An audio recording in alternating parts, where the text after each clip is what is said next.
Today we're going to be talking about a variety of topics, but first and foremost, how are you guys finding underwater labs? We're going to be talking about the bugs, the pros and cons for underwater labs on Rust console. Most importantly, if any of you have found glitches that I do not mention within this video, be sure to leave a comment down below so I can repeat these back and relay them back to Pedro. There's a lot to unpackage within this video, so let's get straight into it. So, on the topic of underwater labs, I've come into contact with 3 glitches, one actually being transferred over onto main branch as well. These 3 glitches since the update happened where the emote wheel still comes up even though you've disabled it. Doors appear to be shut, however you can just walk through them because they're not actually shut, and when you do shut them they do the animation, however when they stay open it seems as if they're just shut. It's really confusing. And also a bit of lag when approaching underwater labs within a submarine. Those are the 3 things I've come into contact with. The door thing is the glitch that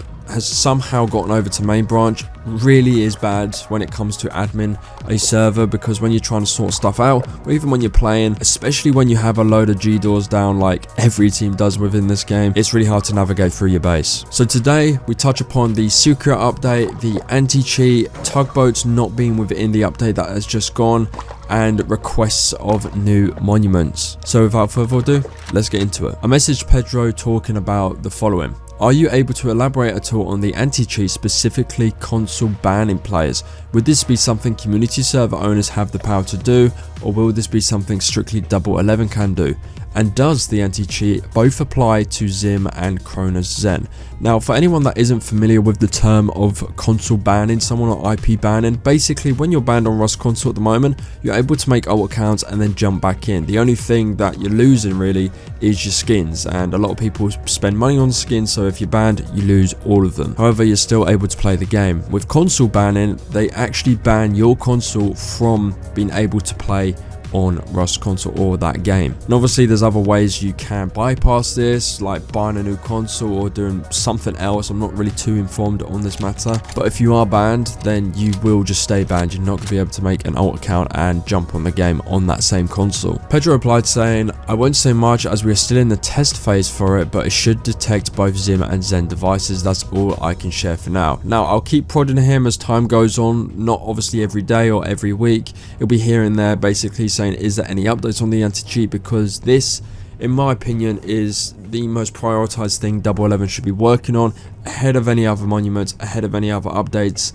The anti-cheat is the one thing that they should be putting all their resources and financial resources into, because this is something that will make the game better.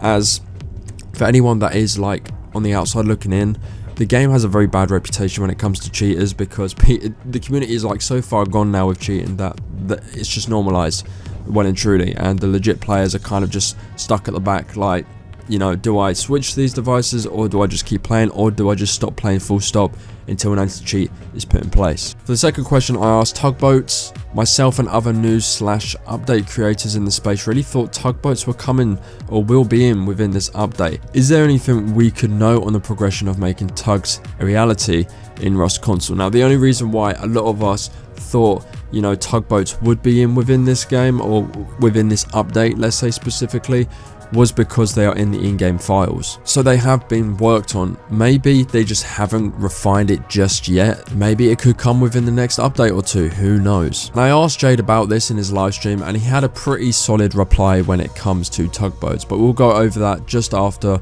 Pedro's response on this. Pedro said, I love this feature, just the idea of having your own boat that can also be your own mini base is amazing, but we never mentioned that it would be a part of the game with this update. It's true, although he led me down a little path saying, I don't know what you're talking about when it comes to tugboats.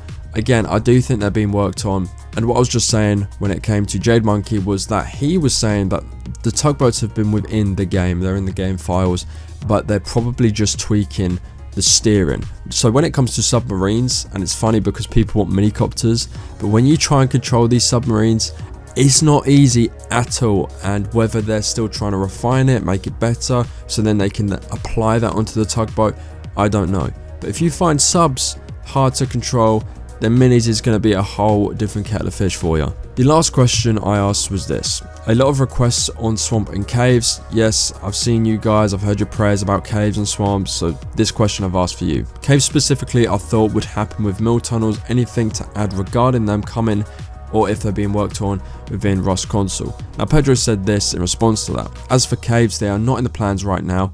I've been keeping track of the high demand though, and it is in fact increasing, but there's still more requests, features ahead of it.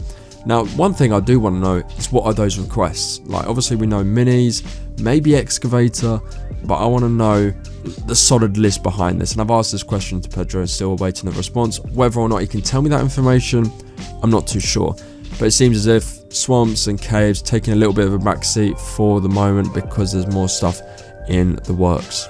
Two more things to cover on this. I asked these a couple days before the questions that I've just provided you with. I asked, as for the secret update, is this something that is already in the works for August, or will it be tested or worked on once the May update is out? And Pedro responded with this. Regarding the secret update, there's nothing I want to share at the moment. We are starting to build up for the release of the underwater one, and that's where I'd like our focus to be on. Which is understandable, can't really complain about that response. And one last thing I wanted to talk about was community servers, and this goes for you admins, and this is the question I asked. Also, one thing I would like to add regarding community servers, it would be great to have the tool that lets us switch where monuments are.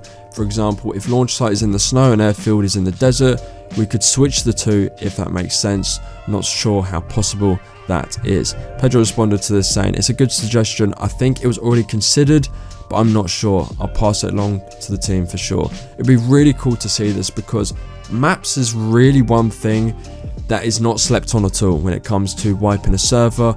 Within the CNQR Warfare server, we have a map vote every wipe so people can vote on the map they feel is the best for base spots, where launch is, where all the other monuments are, and where the rigs are. Everything is so important when it comes to the experience, and that experience is set and, you know, laid the foundations by the map that we pick. So to be able to change where monuments are and switch where monuments are would be a pivotal thing to do when it comes to making a map really good for the experience that you're trying to immerse your players into. That's all the information I have for you today. A lot to unpack there. Let me know what you guys think in the comment section below. Subscribe if you're new around here. Leave a like on the video as it helps out greatly. My socials are in the description. Also join up the CNQR Discord. We are nearly at 3,000 members, which is crazy to think about. Join up the community server as well. We are wiping every week. It's going to be a Friday weekly. You can purchase packs, purchase VIPs, anything of that nature, or you can just play how you want to play. There's no starts given because we want a more vanilla feel. As always, people, take it easy. See you in the next one.